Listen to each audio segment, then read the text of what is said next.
Queridas hermanas y hermanos, amigos y lectores del blog El Santo Nombre.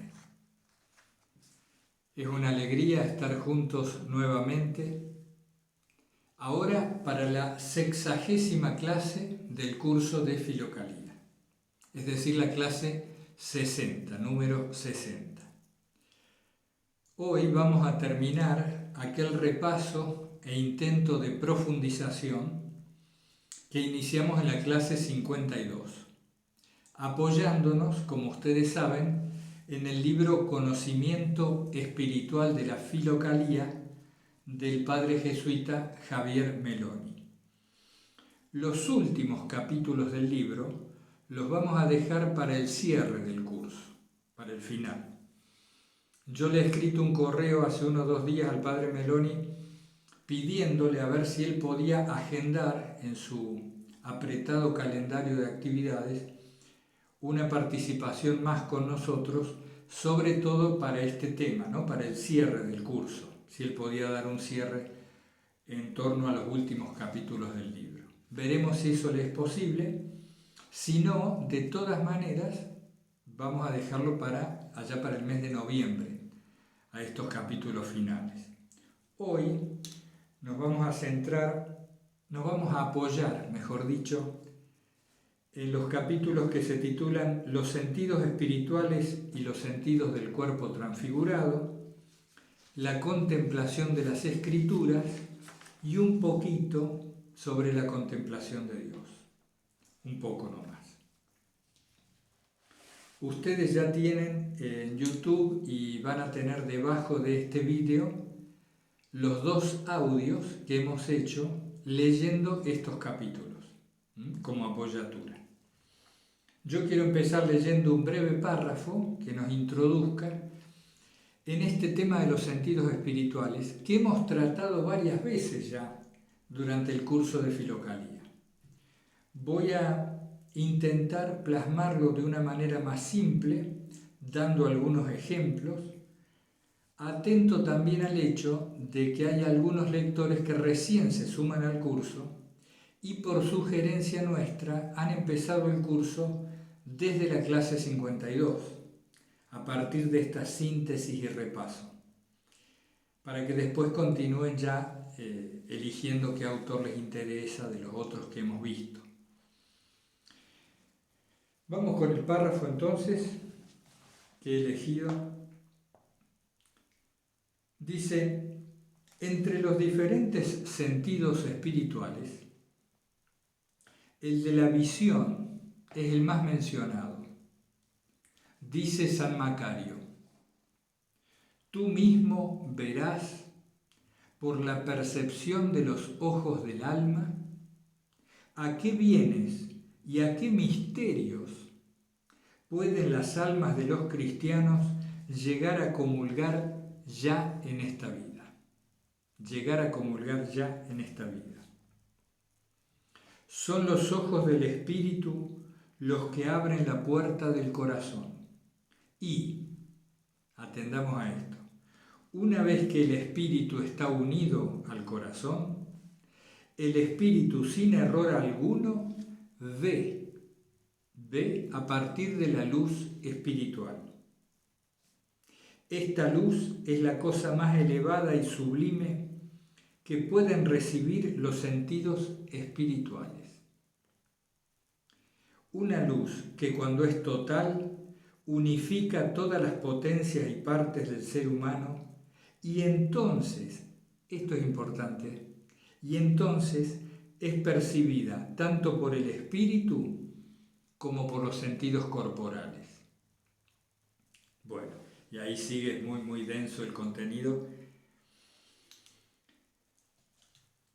Imagínense, hermanas y hermanos,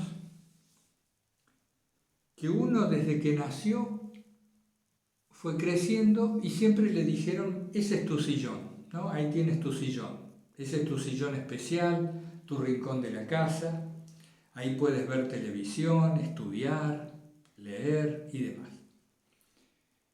Y nosotros nos encariñamos con el sillón, nos acostumbramos, lo aceptamos como nuestro lugar. Pero a este sillón, desde siempre, le ha faltado una pata. Es un sillón cojo, que siempre se está moviendo y nosotros tenemos que enderezarlo. Pero como nunca conocimos otra cosa, nos parece que esto es lo normal. Este sillón al cual le falta una pata sería nuestra costumbre de vivir según los sentidos físicos. Y debido a esta carencia, a esta pata que falta, que son los sentidos espirituales, debido a esta carencia, vivimos incómodos. Siempre nos falta algo. Toda luz tiene una sombra, toda alegría un dejo de tristeza o de nostalgia. Todo lo que emprendemos, aún en el éxito, de algún modo fracasa, porque nos falta esto otro, que equilibra la balanza y que no es más que el uso correcto de la vida. Es decir, un sillón tiene que tener 4 patas y entonces es más o menos cómodo, pero cumple su función acabadamente. Nosotros nos acostumbramos a vivir desde los sentidos físicos, ignorantes totalmente de que existe otro mundo, otro modo de percibir, y que no está lejos, sino acá mismo, pero que necesita de otros aparatos de percepción. La palabra aparatos no es adecuada. Necesita de otros sentidos. Esos son los sentidos del alma. Vamos a ver ahora si podemos sintetizar cómo es el camino que señalan los espirituales de Filocalía, estos monjes. ¿Cuál es el camino a nuestro entender para de un modo práctico y concreto abrir nuestros sentidos espirituales? Despertarnos a esto que siempre nos ha faltado, aún teniéndolo a disposición. Voy a usar, para quien recién se acerque y no escuchó nunca hablar de esto de los sentidos espirituales, voy a usar el primer párrafo de este capítulo que dice: Orígenes fue el primero en hablar de los 5 sentidos espirituales del alma. Según sus escritos, existe en el alma un sentido global de lo divino, un sentido global de lo divino, que se subdivide en 5 sentidos diferentes. Una visión para contemplar las cosas sobrenaturales, un oído para percibir unas voces que no pueden captarse en el aire exterior, un gusto para saborear el pan descendido del cielo, un olfato que permite oler el perfume de Cristo y la percepción de un toque místico. Es decir, como hemos dicho en otras clases, los sentidos espirituales se corresponden a los sentidos físicos, pero de manera intangible. Son parte del alma conectada al Espíritu, al Hijo de Dios que somos. ¿Qué tenemos que hacer? Vamos a ver, ¿qué tenemos que hacer para empezar a acercarnos a esta vida en base a los sentidos espirituales? Lo primero es creer que esto existe, aceptar que esto existe y darnos cuenta de que no es privativo de los santos o de los grandes espirituales, de que este modo de ser y estar en un mundo transfigurado por la luz divina no es una cuestión solamente para unos pocos, es a lo que todos somos llamados. Y un aspecto muy importante que nos dice Filocalía: este llamado a vivir en el reino celestial puede hacerse, puede efectivizarse, puede hacerse real desde esta misma tierra. En Occidente, sobre todo, no conocemos adecuadamente esto de la teosis o la posibilidad de la divinización del hombre, que no es más que vivir en la gracia del Espíritu Santo.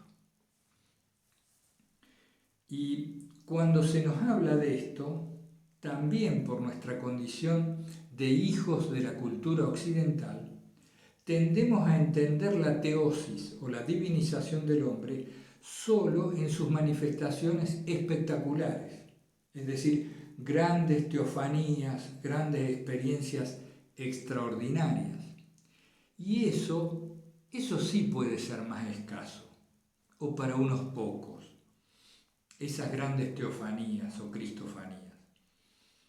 Lo que puede ser para todos nosotros es el vivir en gracia, y el vivir en gracia en cuerpo, mente y espíritu. Es decir, el cuerpo cambia su modo de estar, de percibir, y la mente empieza a funcionar de otra manera. Básicamente se silencian mucho los pensamientos y empezamos a poner en el primer plano, en todos los momentos, lo espiritual en nosotros, nuestra esencia. Entonces les decía, lo primero es creer esto, aceptar que esto existe. Pero claro, cuando uno no tiene experiencia, esto va a ser solo una creencia. Bien, pero esta creencia es la puerta. Permite que nosotros consideremos el asunto y nos dispongamos a poner manos a la obra. A ver qué mínima ascética, por llamarle de algún modo, qué mínima praxis me puede permitir acceder a la experiencia de si es cierto o no que existen estos sentidos espirituales. De si es cierto o no que Dios existe aquí y ahora y que es perceptible su presencia. ¿Es cierto? Tamaña cuestión merece que nos aboquemos con fuerza, con mucha tenacidad a descubrir esto. Entonces, primero, aceptar esta posibilidad, creer en esta posibilidad. Y lo segundo, incorporar a Dios como un habitante más de la casa. ¿Qué estoy diciendo? Si ustedes viven con alguien en su monasterio, en su casa, o si viven solos, tienen un vecino, una vecina, cuando uno considera la existencia de un otro, se maneja conforme a ello. Es decir, si tengo un vecino pared de por medio, no voy a poner la música sumamente alta porque sé que esto lo va a incomodar y en unos minutos me va a estar golpeando la puerta bastante enojado, ¿verdad? O el ejemplo que ustedes quieran. Si yo vivo con otros, no puedo dejar todos los platos sucios sobre la mesa porque le estoy afectando al otro. Y así con los ejemplos que ustedes encuentren. Pero aunque creemos en Dios, aunque nos decimos cristianos, nos creemos cristianos, y quizá vayamos a las liturgias, a las misas, y leamos libros cristianos, y llevemos a nuestros hijos a los distintos sacramentos, etc. Muchas veces no vivimos como si Dios fuera realmente una existencia concreta y presente. Lo tenemos medio por acá, como un concepto. Bueno, después voy, rezo, hago mis oraciones y me lo imagino por allá en el cielo. Por eso el hermano Lorenzo, en el pequeño librito La práctica de la presencia de Dios, nos enseña con la humildad que lo caracteriza ese permanente diálogo que él tenía con Dios. Él consideraba a Dios igual que tú estás considerando a tu esposa, a tu esposo, a tus hijos o al vecino que está en la puerta de enfrente. Es decir, una presencia real y concreta. Y te relacionas con él de continuo, en varios momentos del día, cuando toca y demás. Es decir, para que los sentidos espirituales empiecen a abrirse, hacen falta varias cosas. Una de ellas es vivir con Dios. Pero es que yo no lo percibo, no importa. Empezá a traer ese concepto al cotidiano y sentalo a tu mesa. Habla con Él. Por supuesto, ustedes me entienden. No hace falta andar hablándole a la pared para que los demás se escandalicen, sino que me estoy refiriendo a hablar con Dios interiormente, a considerarlo, a dialogar con Él. Como decía también en la entrevista el padre Meloni, hablando de las transiciones de un momento a otro, de una actividad a la otra, ¿se acuerdan?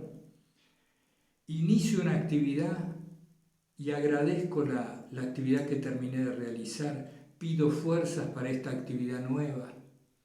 Estoy hablando con Dios todo el tiempo. O recito la oración de Jesús o la ejaculatoria que a mí me guste. Y voy a lavar los platos. Siempre doy el ejemplo de los platos porque es una actividad cotidiana y de las más simples que tenemos que hacer, ¿verdad? Voy a lavar los platos y les pido que me ayude a hacerlo bien, a hacerlo impecable. Acompáñame, que este momento no sea banal. Ayúdame con tu gracia a vivir este momento como si fuera tan importante como todos los demás, porque así es. Ayúdame a vivir en lo trivial o en lo aparentemente trivial con tu presencia. ¿Por qué? Porque me puedo morir en cualquier momento. Me puedo morir lavando los platos. Es bueno tener esta conciencia, como hemos dicho otras veces, del siempre permanente recuerdo de nuestra finitud. Porque esto también nos ayuda a sentarlo a Dios en la mesa, a pedirle que nos acompañe en todo momento, ¿no? En todo momento. No me dejes un segundo.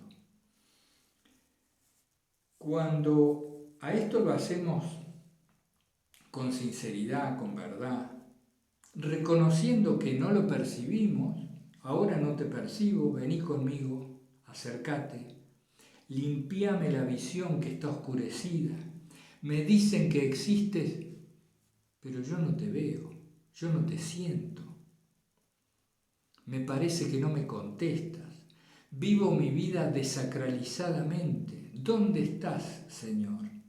Este tipo de diálogos interiores, cuando son hechos desde el corazón, desde la verdad interior, dan mucho fruto, dan muchísimo fruto. Este sería un segundo factor. El primero, decíamos, era creer en la posibilidad de que existen los sentidos espirituales y que estos sentidos espirituales nos abren a una percepción del mundo y de nosotros mismos y del significado de la vida totalmente diferente y luminoso.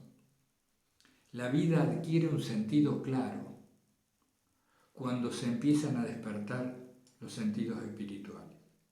Y este sentido claro, este significado profundo que se va revelando en los acontecimientos, no es una intelequia, empieza a ser una evidencia. Del mismo modo que, como nos pasó el otro día acá en Córdoba, donde vivo, uno abre la ventana y se queda sorprendido porque había nevado, estaba nevando en un lugar que es poco habitual, ¿no?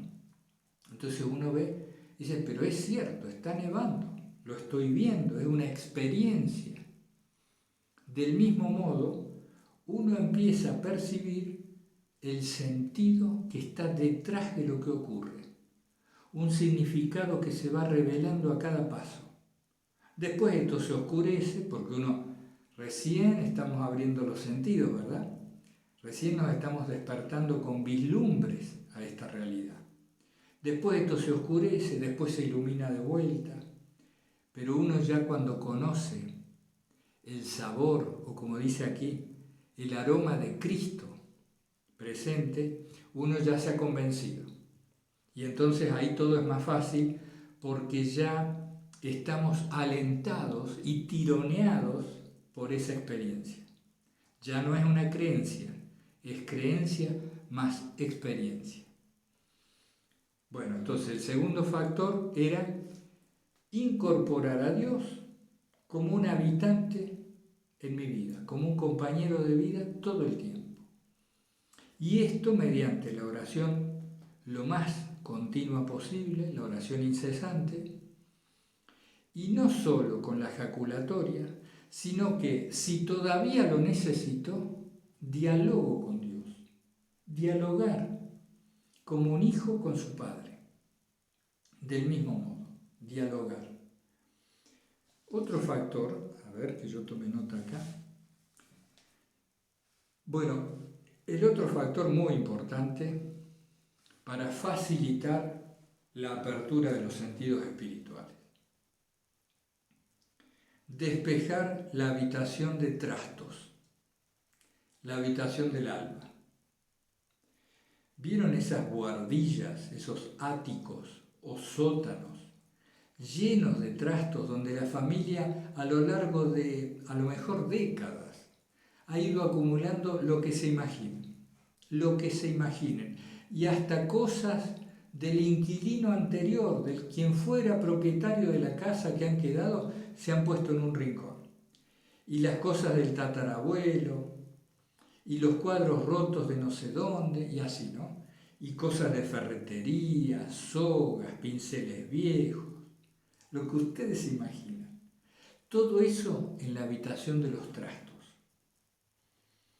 Pero resulta que allí, en un lugar escondido de esa habitación, con tela de arañas, con humedad,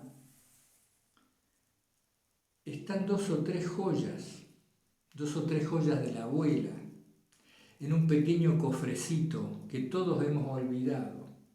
Y estas joyas valen un montón, son valiosísimas y bellísimas. Para descubrirlas es necesario sacar todos los trastos, lo más que se pueda, airear la habitación, ventilarla, limpiarla. Sobre todo tirar lo innecesario,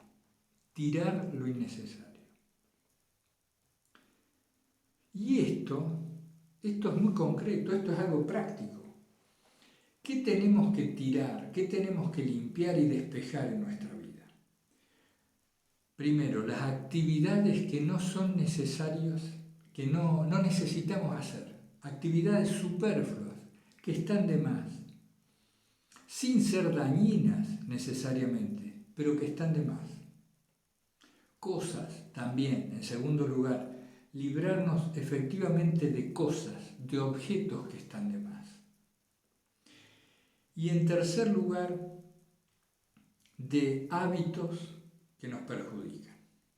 Es decir, con este ejemplo quiero decir, tomemos nuestra vida cotidiana como la habitación de los trastos y caigamos en la cuenta de qué repleta que está de cosas que no necesitamos.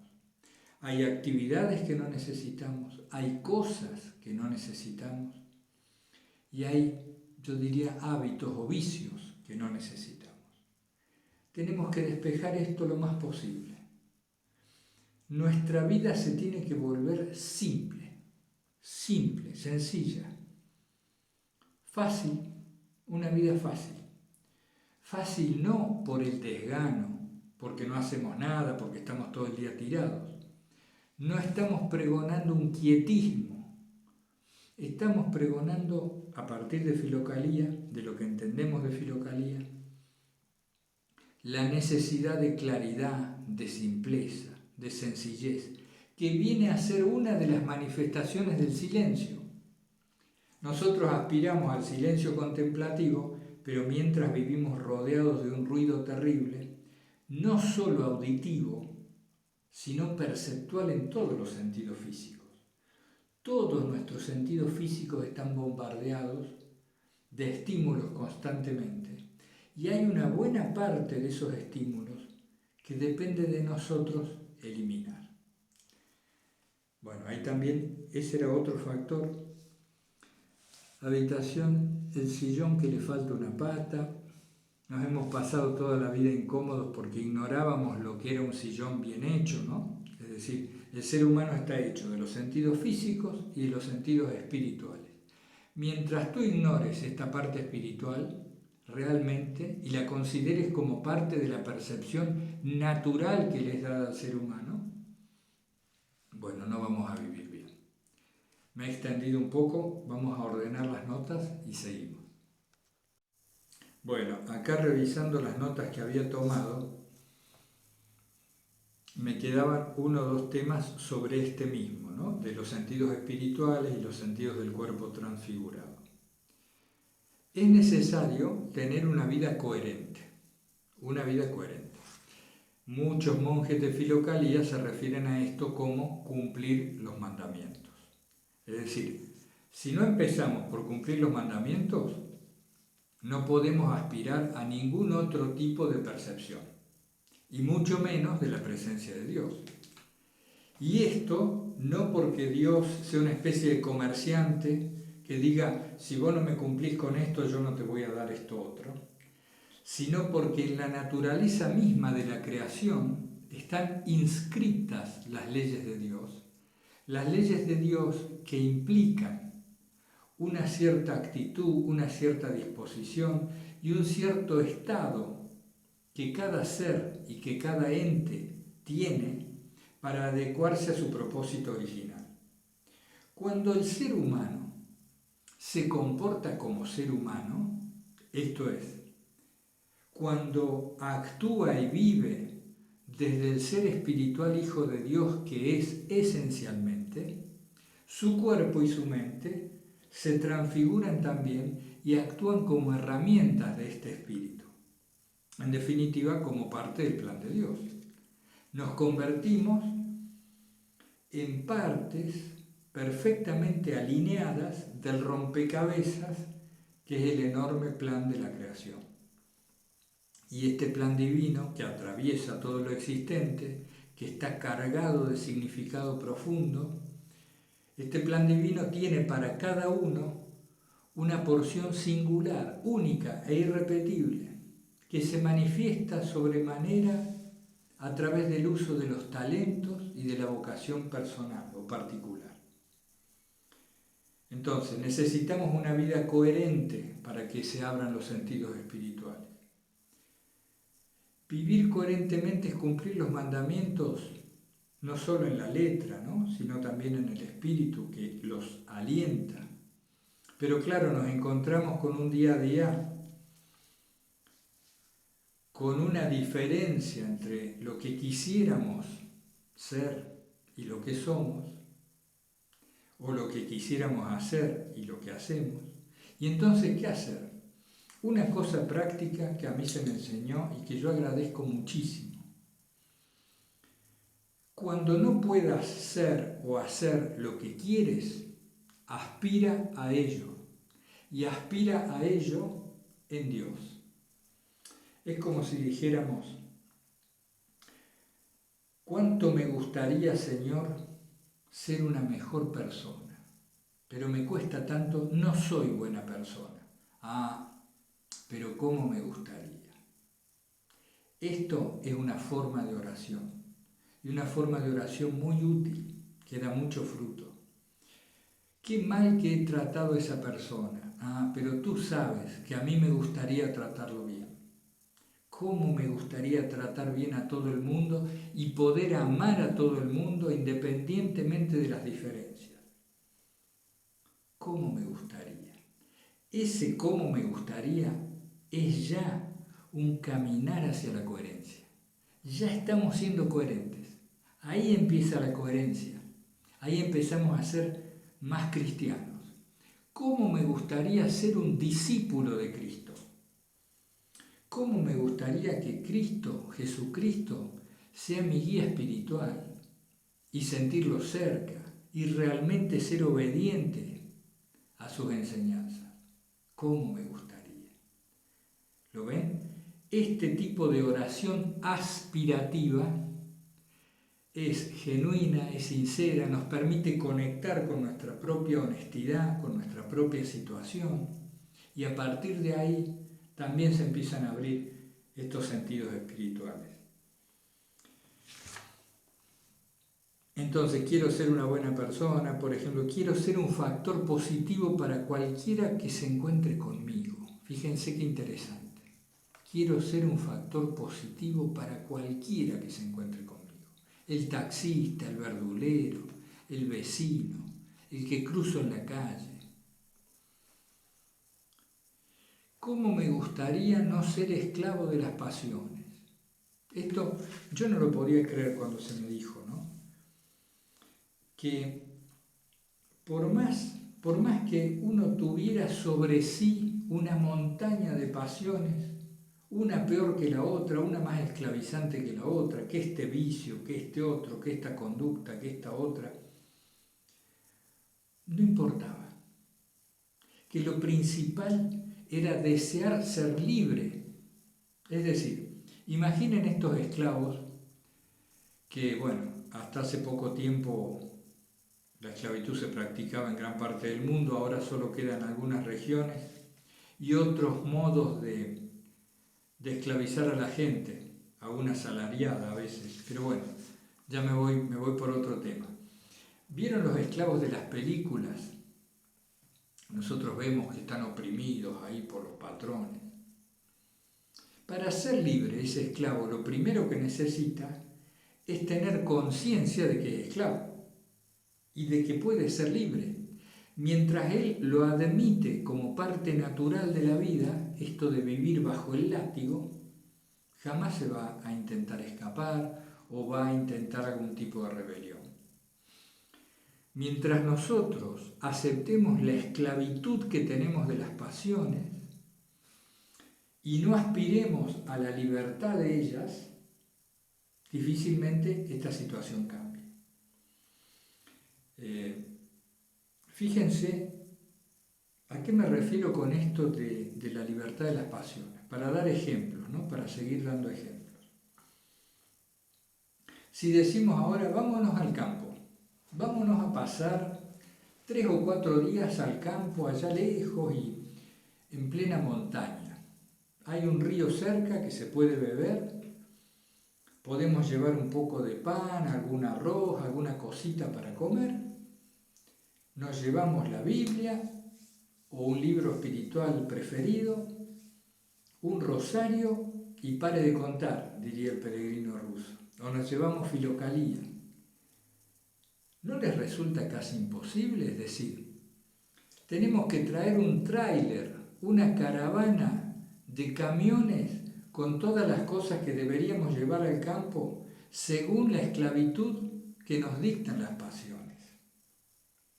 A ver si me explico. Tenemos que llevar un televisor, computadora, celular, esta y aquella ropa, estas cosas por aquí, esto más de allá.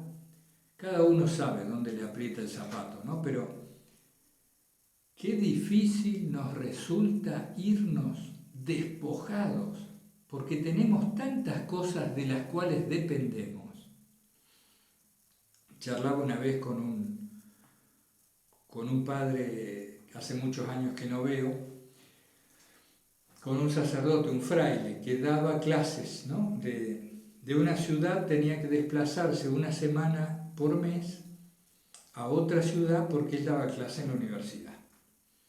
Y yo me acuerdo que nos reíamos porque cada vez que yo lo cruzaba y él andaba con 3 o 4 valijas, yo ya me daba cuenta que se iba a dar clase, ¿no? Y yo le decía, pero tantos libros necesita, padre, tantas cosas. Y él se reía y asumía que como los caracoles tenía que llevar la celda con él, se tenía que llevar la habitación con él, porque dependía de muchas cosas. Y a lo mejor ese libro no lo iba a leer, pero ¿y si lo necesito? Y esto otro, ¿y si lo necesito? Y él reconocía, porque es un hombre humilde además, reconocía su dependencia de estas cosas. Y ahí, bueno, hablábamos de estas cuestiones de la aspiración a la coherencia. Bueno, creo que con eso, para no abundar sobre cosas ya vistas en otras clases también, está el tema de los sentidos espirituales. tema muy importante es el tema de la Sagrada Escritura. Para los monjes de Filocalía, la Biblia era el pan cotidiano. La Biblia era muy importante, por no decir el único libro del cual bebían, se nutrían. Ellos estaban totalmente imbuidos del espíritu bíblico. ¿Qué nos pasa a nosotros? Miramos las noticias, seguramente en exceso, miramos esta o aquella película, conversamos de estos o aquellos temas, y finalmente los pensamientos, las divagaciones, las ensoñaciones y fantasías tienen que ver con esto. Hasta los sueños oníricos, uno lo puede comprobar, están pintados, pixelados, en base a todos estos estímulos que hemos incorporado. Así como alimentamos el cuerpo con buena o mala comida, también nutrimos a la mente de útiles o inútiles y perjudiciales contenidos. Filocalía nos dice que la Biblia, que la Sagrada Escritura sea tu maná, sea tu nutriente, sea tu alimento. Y los monjes la iban interiorizando. No solo que memorizaban los evangelios o grandes partes de la Escritura, sino que la rumiaban constantemente. Y en esta tarea de masticar, saborear, paladear la palabra de Dios manifestada en la Sagrada Escritura, en esta tarea aprendían a amarla. Y en todo caso se hacían dependientes, en el mejor sentido posible de la palabra, de este alimento, de este maná celestial. ¿Qué pasa? Cuando uno se expertiza en algo, cuando uno se hace experto en algo, conoce profundamente la materia de que se trata. Y esto necesariamente nos conduce a un amor por la temática que estamos viendo. Hacerse expertos en Sagrada Escritura, no con fines académicos, declamativos o de aparentar, sino con el fin de que el espíritu y el alma se empiecen a conformar con la Escritura, a adoptar la misma forma que la Sagrada Escritura. Este era el fin de los monjes de Filocalía. Ellos rezaban con los salmos, rezaban la oración de Jesús, lo que leían era la Biblia, lo que reflexionaban era de la Biblia. Por eso algunos de ellos, ustedes ven cuando leemos Filocalía, algunos de ellos hacen textos que son una cita que se pisa con la otra, una cita bíblica que se pisa con la otra solo para conducirnos a otra cita bíblica. Amaban a Jesucristo, amaban a Dios, y el amor nos lleva a querer estar todo el tiempo con el ser que amamos. Y la Biblia es una de las manifestaciones más claras de Dios en nuestra vida. Cuando empezamos a paladear la Biblia con frecuencia y en actitud orante, esto es, con devoción, con unción, con el respeto que merece, dándole el tiempo necesario, cuando nos volvemos devotos de la Sagrada Escritura, empieza a alumbrar un conocimiento de ella que desconocíamos antes. Es como si se nos abriera un entendimiento nuevo y empezamos a advertir que la Biblia nos dice cosas que aunque hubiéramos leído el versículo 1000 veces, no nos habíamos dado cuenta. Esto es muy importante. Ya seguimos. Bueno, para ir hacia la parte final de la clase, no dejarme nada en el tintero, fíjense, aquí hay un párrafo que dice en cuanto a esto de la contemplación de las Escrituras. Sea como fuere, las Escrituras son el alimento ordinario de los monjes, el punto de partida de sus oraciones. A través de la salmodia continua, de los textos de la liturgia y de la contemplación de los íconos, los monjes van interiorizando el mundo bíblico y los evangelios. Y en el centro de todo, Jesús, el Cristo, el Pantocrátor, el creador y centro del cosmos, Alfa y Omega, invocado constantemente por la oración del corazón. Ahí tenemos en este párrafo, el segundo párrafo después del subtítulo La contemplación de las Escrituras, en el PDF del libro de Meloni.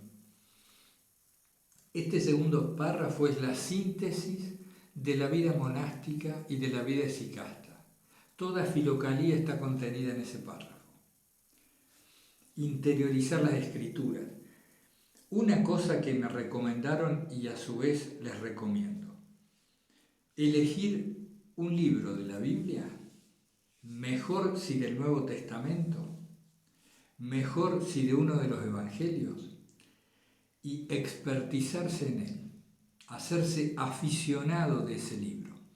La Sagrada Escritura es tan extensa y tan profunda y tiene tantos significados que nos conviene empezar por hacernos especialistas en el corazón, no académicamente, con uno de los libros. El que prefiramos, el que mejor nos caiga, el que más nos mueva el corazón a la oración, el que más nos acerque a Dios. Y, por ejemplo, dedicarnos 2 años a ese libro, o 1 año, y leerlo, y profundizarlo, y hacer lectio, y orar en base a ese libro. Y entonces vamos a ver cómo en vez de muchas fantasías, o divagaciones, o distracciones mentales que derivan de las películas, de los diarios, de los noticieros, o de las charlas por curiosidad y banales, nuestros ensueños o nuestras divagaciones mentales empiezan a ser en torno a la enseñanza bíblica. Y esto es un gran avance, ni qué decirlo, ¿verdad? Eso es un gran avance. También nos dicen, por ejemplo, mediante el trabajo de la purificación y de la humildad, las palabras de la Biblia abren caminos a contemplaciones infinitas. Se es apto para buscar la contemplación en las palabras divinas. Fíjense, se es apto para buscar la contemplación en las palabras divinas cuando se ha suprimido por completo el estorbo de las pasiones, dice San Nilo. Y Nicetas Stetatos, que nos toca próximamente, dice aún más explícitamente: el Espíritu Santo solo revela los tesoros que están ocultos en las Escrituras a los espirituales. El hombre que está encerrado en sí mismo no puede recibir la revelación. El hombre que está encerrado en sí mismo, léase en la mente, en los pensamientos, en sus pequeños intereses mezquinos. El hombre que está encerrado en sí mismo no puede recibir la revelación porque sigue sus propios pensamientos y se niega a comprender o escuchar lo que dicen los demás. Y Talasio el africano dice: el alma recibe el conocimiento de las palabras divinas según el grado de la purificación de su espíritu. Ustedes dirán, estamos sonados, porque nosotros estamos lejos de tener nuestro espíritu purificado, de estar libres de las pasiones y demás. Es cierto, estamos lejos, pero aspiramos a ello. Y como aspiramos a ello, con espíritu y en verdad, empiezan a producirse en nosotros, merced a la oración frecuente, pequeñas transformaciones. Y estas transformaciones empiezan a revelar ya mismo significados antes no advertidos en la Escritura. Yo me acuerdo con mucha alegría y cariño, cuando trabajando el Evangelio de San Marcos con mi maestro espiritual, mi querido maestro espiritual,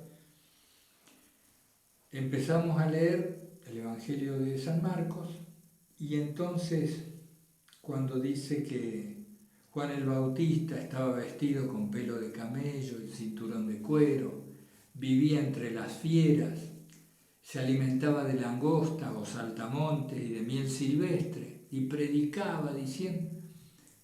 A mí nunca se me había ocurrido que Juan el Bautista, por ejemplo, era el arquetipo de la ascética, o que él venía a decir, con esa descripción del versículo, cómo había que vivir, de qué modo sencillo había que vivir.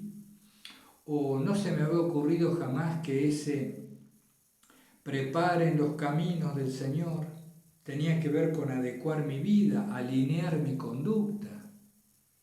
Y que el mensajero que clama, la voz en el desierto, eran precisamente las mociones, esos impulsos que me llevaban a la oración o que nos llevan a cambiar de vida.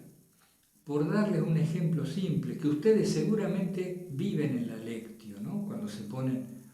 Es decir, yo jamás me había imaginado.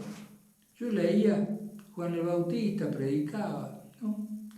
Es como una mirada superficial que teníamos y que de a poquito podemos ir profundizando si le damos coherencia a la vida y si nos sumergimos en la Escritura, si nos empapamos de la Escritura.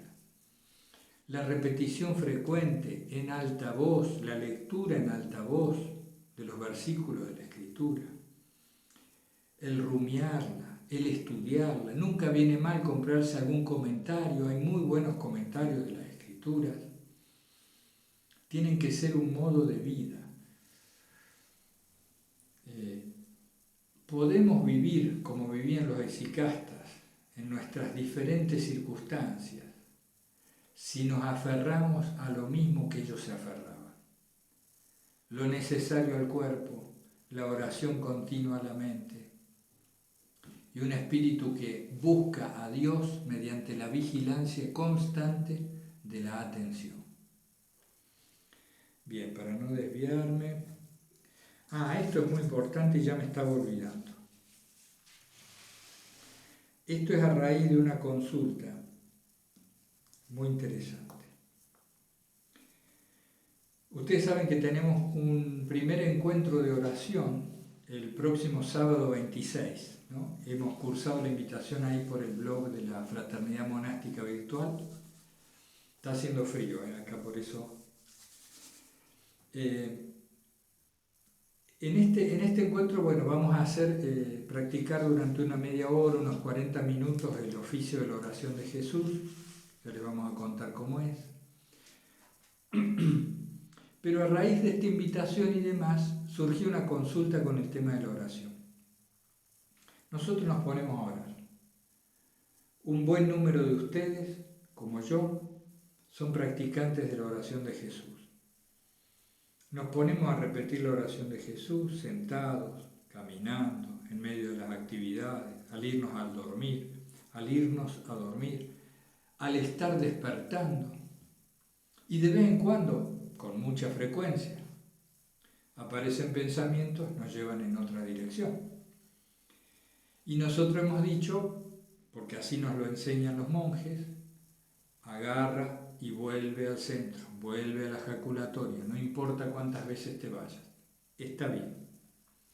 Pero hay una consideración extra que hacer que también es muy útil, que es la siguiente. Cuando vienen pensamientos particularmente referidos a personas o situaciones, es más difícil todavía volver de esos pensamientos, porque me acuerdo de un ser querido en problemas, me acuerdo de una persona enferma o de una situación complicada en lo económico, en lo afectivo, en lo laboral, etc. Es mucho más difícil que si simplemente viene un pensamiento que hace 2 o 3 días nevó, cayó nieve. Bueno, es un pensamiento que no es difícil sustraerse a él. Vuelvo fácilmente a la oración. Son pensamientos asociativos, meramente asociativos, que surgen de una memoria cercana. Pero estos otros pensamientos que nos asaltan, ¿qué será de tal persona? ¿Le irá bien o mal con su estudio en la salud, ¿no? En ese problema de salud? ¿Qué voy a hacer con esto otro tan complicado? Cada vez que vienen esos pensamientos, aprovechémoslos para intensificar la oración que ya estamos realizando, efectuando el acto de entrega y de abandono de esa problemática a Dios. Entonces aparece Juanita, ¿no? La imagen de Juanita que está enferma, está en el hospital con un grave padecimiento y a mí me preocupa. Entonces viene el pensamiento. ¿Yo qué hago? Señor, está en tus manos, ahí te la dejo. Y sigo con la oración de Jesús. Y este acto de entrega, cuando es desde el corazón, alivia, el pensamiento no vuelve, o vuelve mucho menos. ¿Por qué? Porque ya lo hemos resuelto. ¿Cómo lo resuelves? Se lo dejas a Dios, en las manos en las que siempre estuvo el problema. El tema siempre estuvo en manos de Dios, pero no me hago consciente, me creo que depende de mí. No, abandonarnos a la voluntad divina, entregarle aquello que nos agobia y continuar con la oración. Sabiendo, por supuesto, que siempre vamos a tener que cumplir el deber del momento, que no estamos hablando de ser irresponsables respecto de las conductas que nos son requeridas por las situaciones, obviamente. Bien, esa consideración quería hacerles con el tema de esa consulta.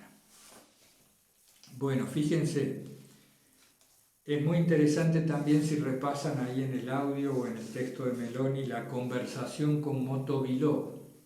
Motovilov era discípulo de San Serafín de Sarov, un famoso santo y eremita muy venerado en la Iglesia Ortodoxa, aunque también en los años recientes admirado aquí en Occidente. Hay muy buenos libros sobre San Serafín y biografías muy interesantes. Es un verdadero modelo de eremita. Y de un eremita además comprometido con su entorno y que por momentos realizaba algún apostolado muy activo y fructífero. Allí en la conversación con Motovilov, ellos viven, Serafín y este discípulo, una verdadera teofanía, una experiencia extraordinaria, que no nos interesa en cuanto a aspirar a estas experiencias espectaculares, porque lo que necesitamos es transformar nuestra vida integralmente. Esta experiencia, ¿de qué nos sirve? Porque nos alienta la esperanza y nos muestra que hay un mundo que no percibimos. Si a nosotros se nos manifiesta el Espíritu Santo, la gracia de ese modo o de otros modos, no importa. El Señor sabe lo que nos conviene. A lo mejor en nuestra propia vida, la teofanía, la gracia del descenso del Espíritu Santo en el corazón, se manifiesta pidiendo perdón sinceramente, o perdonando nosotros, o haciendo un regalo que 2 meses antes era impensado que hiciéramos a esa persona. O quizás pasándonos en oración un tiempo que jamás pasamos y disfrutando de la oración. O tantas situaciones simples en donde empezamos a advertir una transformación profunda que no puede depender de nosotros. ¿Por qué? Y porque nos conocemos. Uno sabe los bueyes con los que ara, dice un dicho antiguo por aquí. Uno sabe quién es uno y se siente transformado a veces y entonces se da cuenta que eso es pura gracia, es la gracia.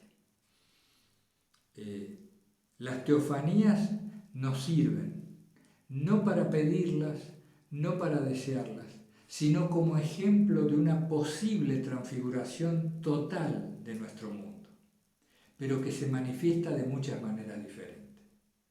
¿Y qué era lo primero para redondear? Abrir los sentidos espirituales.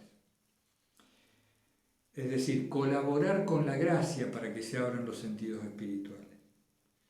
Y esta colaboración, yo acá tomé nota. Miren, toda la vida es como si lo hubiéramos visto en blanco y negro, como los televisores que andaban hasta el año 75, ¿no? Por ahí, en blanco y negro. Un buen día, acá en Argentina, se jugaba el Mundial de Fútbol.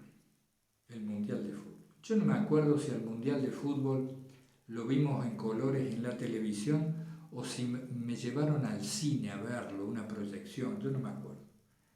La cuestión que sé que por ahí, en esas fechas, de pronto apareció en la casa de mis padres televisor a color. Era una locura, era un acontecimiento extraordinario. Ver las cosas en color en el televisor. Imagínense la propia vida siempre en blanco y negro.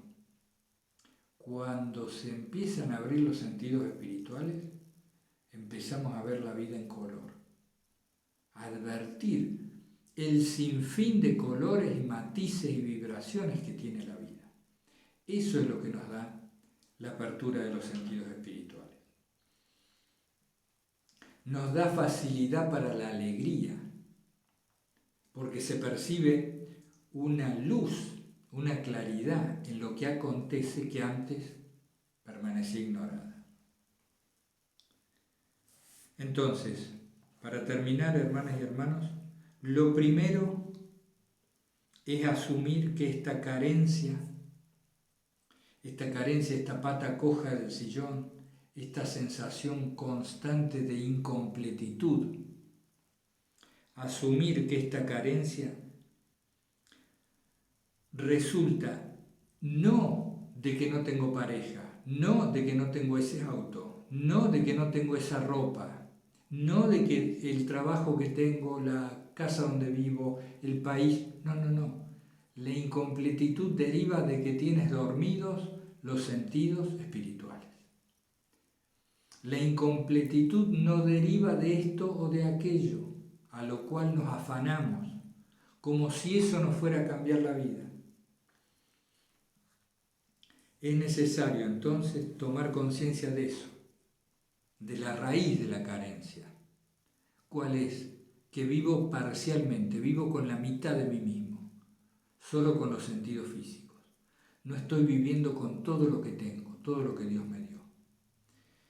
Y necesito desintoxicarme del exceso de los sentidos físicos. Desintoxicarme. ¿Cómo lo hago? Porque no solo uno se desintoxica de comidas, sino que necesitamos desintoxicarnos de actividades superfluas, y de objetos que nos sobran, y de relaciones que también no son útiles ni a uno ni al otro. Hacer nuestra vida simple, volvernos sencillos. Vamos a buscar el libro este, todavía no lo pude encontrar, no sé si alguno de ustedes encontró, Elogio de la sencillez, de Raymond Panikkar, creo que lo mencionó Pablo II. Estaría bueno este Elogio de la sencillez, a ver qué nos dice. Bueno, ha sido un gusto. Terminamos así el repaso que iniciamos en la clase 52 y nos abocaremos a una perla, a una joya, yo le diría, el centro de Filocalía para quien aspira a la oración continua. Son las 3 clases que vienen con Calixto e Ignacio. Vamos a dedicarle 3 clases seguro, porque son un manual perfecto para cualquiera que quiera llegar a la oración incesante del corazón, a ese centro de la vida esicasta. Bueno, hermanas y hermanos, les mando un abrazo fraterno a todos, invocando como siempre el santo nombre del Señor Jesús.